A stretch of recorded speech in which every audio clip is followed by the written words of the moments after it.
The pregnancy. Immaculate introduces Cecilia, a deeply religious young woman who decides to start over by moving to an isolated convent in Italy. She is shy, obedient, and truly believes that place will be a spiritual refuge. Not long after arriving, something impossible happens. Cecilia discovers she is pregnant, even though she is a virgin. The shock is immediate. Fear too. For her, it can only be a punishment or a divine test that no one will believe. That's when the most comforting figure in the convent appears. Father Sal Tedici approaches her with calm words. He tells her she was chosen by God, that the miracle could reignite people's faith, and that she is not alone. Tedici starts overseeing everything: her physical health, her emotional state, every step of the pregnancy. Little by little, he becomes the only person Cecilia truly trusts. While the convent treats the pregnancy as something sacred, small clues start to feel unsettling. Strange procedures, interrupted conversations, excessive control over Cecilia's body. The feeling of protection starts to feel off. Something doesn't add up, but no one says anything openly. The revelation hits like a blunt blow. Tedici isn't just a priest, he is a geneticist obsessed with the idea of creating a new messiah using Christ's DNA. Cecilia was not chosen by God, she was selected as a test subject.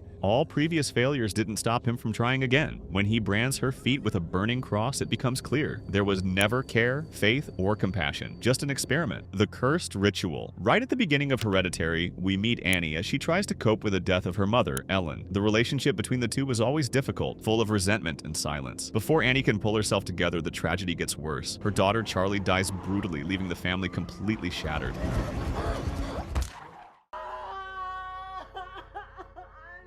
Her husband Steve tries to keep things functioning, while her son Peter shuts down in guilt and panic. Drowning in grief, Annie starts attending a support group, and that's where Joan appears. She seems like an eccentric older woman, but extremely empathetic. Joan says she understands Annie's pain like no one else, and insists she can communicate with the dead. Despite her resistance, Annie eventually gives in after experiencing supernatural events inside her home. Objects move, voices appear, Charlie's presence feels too real to ignore. Joan teaches a ritual, speaks kindly, and shows concern. Everything seems like a gesture of solidarity in the middle of emotional chaos, but the clues start piling up. And then, the cruel revelation comes. Joan is part of a demonic cult that has always been connected to Ellen. Annie's own mother planned everything. Charlie's death, her daughter's mental breakdown, every step was manipulated to prepare Peter's body as a vessel for the demon Paimon. Joan was never a friend. She was the closest piece on the board. In the end, Annie unintentionally kills her husband after burning Charlie's notebook, causing his body to be burned alive. She is then taken over by possession, and, in one of the most terrifying scenes of recent years, ends up killing herself. In the end, Paimon enters Peter and the ritual is completed.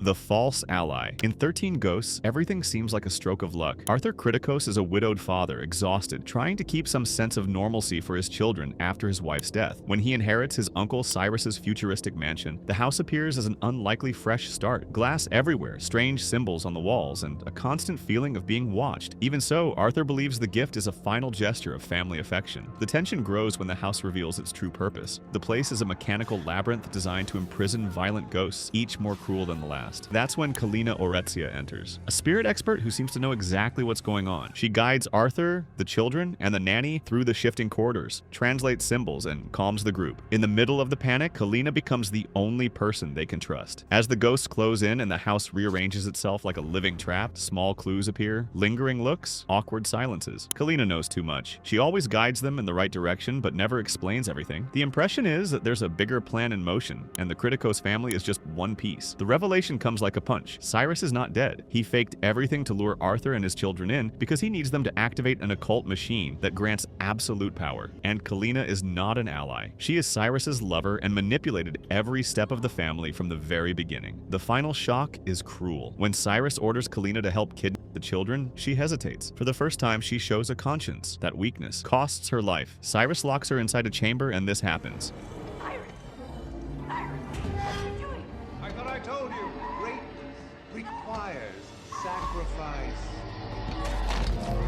The betrayal closes on a bitter note. Kalina fooled everyone, but in the end, she was discarded. The ritual Right at the beginning of Midsommar, the story follows Donnie, a young woman completely shattered after losing her parents and her sister. In the middle of overwhelming grief, she clings to her boyfriend Christian, who is already emotionally distant and clearly uncomfortable with her suffering. When the opportunity to travel to Sweden comes up, Danny ends up going along with her boyfriend and his friends to a summer festival in an isolated community. The invitation comes from Pell, the kindest member of the group, always attentive and empathetic, especially toward Danny. Upon arriving at the village, everything feels strange but welcoming. People smile too much, talk about harmony, community, and belonging. Pell acts like the perfect host. He translates customs, reassures the visitors, and reinforces the idea that the place is safe. As the rituals start to become more and more disturbing, he always shows up with a convenient cultural explanation. As the days go by, the friends begin to disappear. One vanishes after investigating forbidden books, another after rebelling against the cult's customs. Everything happens gradually, wrapped in drugs, celebrations, and emotional confusion. Pelle never shows any nervousness. On the contrary, he watches everything calmly, as if every step were unfolding exactly as planned. The final revelation exposes the betrayal completely. Pelle didn't bring the friends on an academic trip. He chose them as sacrifices. Each death was part of a carefully calculated ritual to keep that pagan community alive. And to Pelle, who has brought new blood and our new May Queen. As the bodies are burned, Danny is crowned May Queen. Pelle was not a naive friend. He was the architect of everything, offering her a sense of belonging while guiding the others straight into hell. Danny, as the May Queen, chooses the final victim, her boyfriend Christian, who is placed inside a bear and burned along with the other sacrifices. The recording.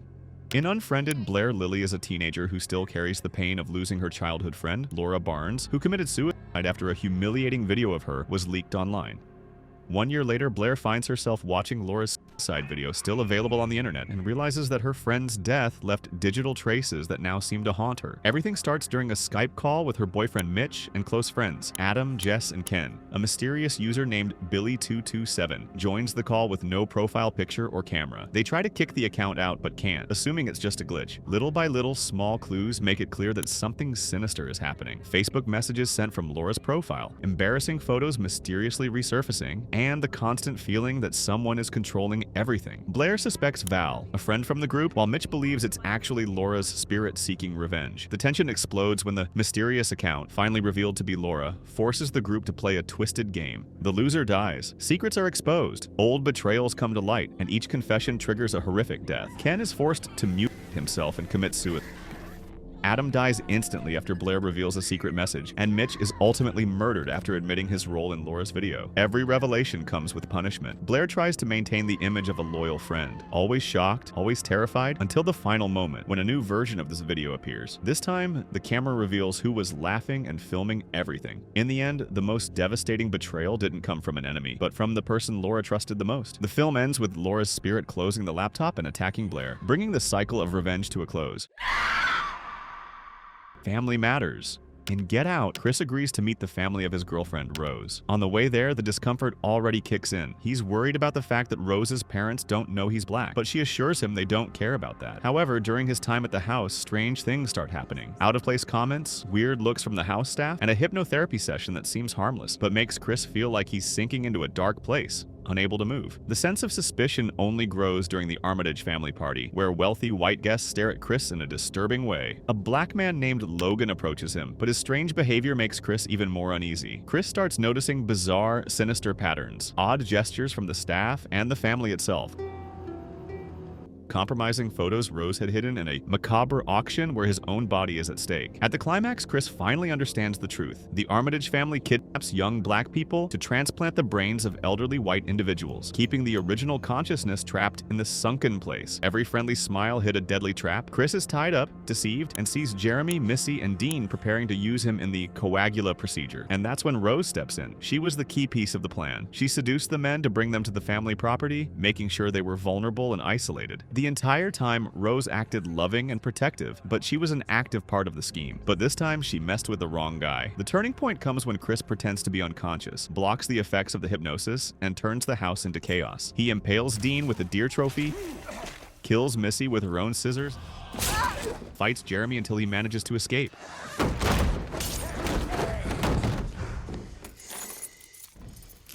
Rose gets into a fight with Chris as he tries to flee the property.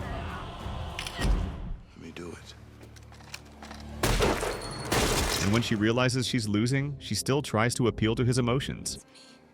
I love you.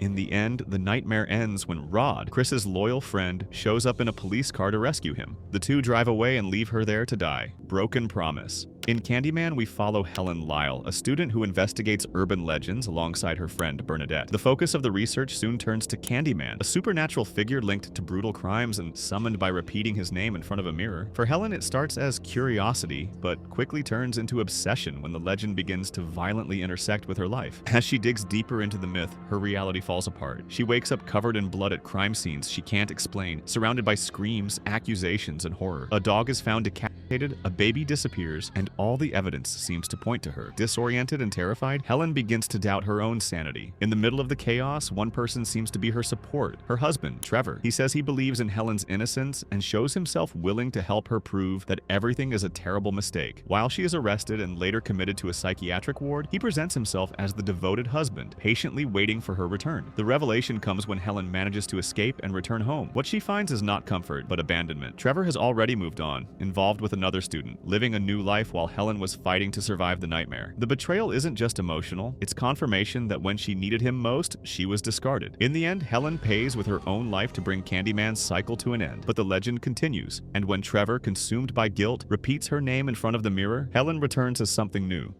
Oh, Helen. What's the matter, Trevor?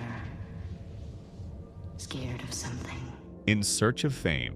Here we follow Rosemary Woodhouse, a sweet and optimistic young woman who believes she's living the beginning of a perfect life. She and her husband Guy move into an elegant apartment, surrounded by neighbors who seem harmless at first. Guy is an actor chasing his big career break, while Rosemary dreams of building a quiet family life. When the pregnancy happens, everything finally seems to fall into place. But from the very first months, something feels off. Rosemary constantly feels sick, experiences unexplained pain, and realizes her body no longer feels like it belongs to her. The elderly neighbors, the Castavets, become increasingly present, always offering advice, strange drinks, and invasive attention. Guy encourages the closeness, saying they just want to help. Whenever Rosemary expresses concern, he downplays it, saying it's just part of pregnancy. The doctor chosen to follow her pregnancy also reinforces this sense of isolation. He dismisses her complaints, tightly controls her diet, and keeps her away from any other medical opinions. Rosemary starts to feel like no one is truly listening. Friends drift away. Desperate, she tries to escape and seeks out a different doctor, someone who might finally help her. For a brief moment, it seems like there's a way out, but that hope doesn't last long. The final revelation is devastating. Her husband made a deal to boost his own career. The neighbors are part of a satanic cult. God is dead! Satan lives! The doctors cooperate with the plan, and even the last person she trusted sends her right back into the nightmare. The goal was to give birth to the Antichrist. Rosemary realizes she was surrounded from the very beginning. Everyone betrayed her, and there is no one left to save her. Surrounded by cult members, she understands there is no possible escape from that circle of manipulation and betrayal. Even horrified by what was done to her body and her life, something stronger takes over: maternal instinct. As she approaches the crib, she sets fear aside and begins to care for the child, gently rocking it while everyone watches in silence. False salvation. In 28 days later, everything starts with a mistake that changes the world. A group of activists breaks into a laboratory believing they are doing good, but they ignore the warnings of a desperate scientist. By freeing a chimp infected with the rage virus, they trigger the total collapse of British society. 28 days later, Jim wakes up from a coma in an empty hospital and discovers a ghostly London, ruled by violence, silence, and infected driven purely by rage. Jim survives thanks to Selena, practical and ruthless, and later joins Mark, Frank, and his daughter Hannah. Between sudden losses and brutal decisions, the group clings to a single promise of hope: a military broadcast talking about protection, safety, and a future. The idea of an organized refuge far from chaos sounds like humanity's last chance. When they arrive at the location mentioned, reality seems to confirm the promise: armed soldiers, hot food, fortified walls. Major Henry West presents himself as a leader at the end of the world. For a brief moment, Jim believes he's finally found something beyond basic survival. But hey, it was all a trap. West used the broadcast to lure women and keep them as prisoners, believing this would maintain his men's morale. In the end, the betrayal is exposed with violence. Jim refuses to accept that future, unleashes chaos inside the military refuge itself, and turns the predator into prey. West dies at the hands of what he thought he controlled. And when Jim, Selena, and Hannah survive, there's a bitter realization that in that world, the greatest danger was never the virus, but those who promised protection. The Worst Friends. Scream revolves around Sydney Prescott, a teenager marked by the brutal murder of her mother. While trying to live a normal routine, she finds herself surrounded by friends, classmates, and a seemingly caring boyfriend, Billy Loomis. The atmosphere is one of grief, mixed with morbid curiosity, fueled by threatening phone calls made by Ghostface. The tension grows because the killer doesn't seem like a stranger. He knows intimate details, taunts Sydney with memories of her mother, and always appears at her most vulnerable moments. Every friend becomes a suspect: the overly sensitive boyfriend, the funny best friend, the movie-obsessed cinephile fixated on horror movie rules. Even Sydney's best friend, Tatum, enters the equation. The movie plays with the audience's trust the same way the killer plays with his victims. Billy is arrested on suspicion, but later released. He cries, plays the victim, says he loves Sydney while blaming her for not trusting him. Stu, the loud, over-the-top friend, seems like just another harmless idiot, but the truth comes out at the final party. Sydney discovers everything. Billy and Stu are the killers, working together from the start. The motive is even crueler. They killed her mother out of personal revenge and turned Sydney into the centerpiece of a twisted game. But like every good horror movie, the villains bleed too. If you want to see how this duo and the other ghost faces in the franchise met their end, click the video on screen. See you there.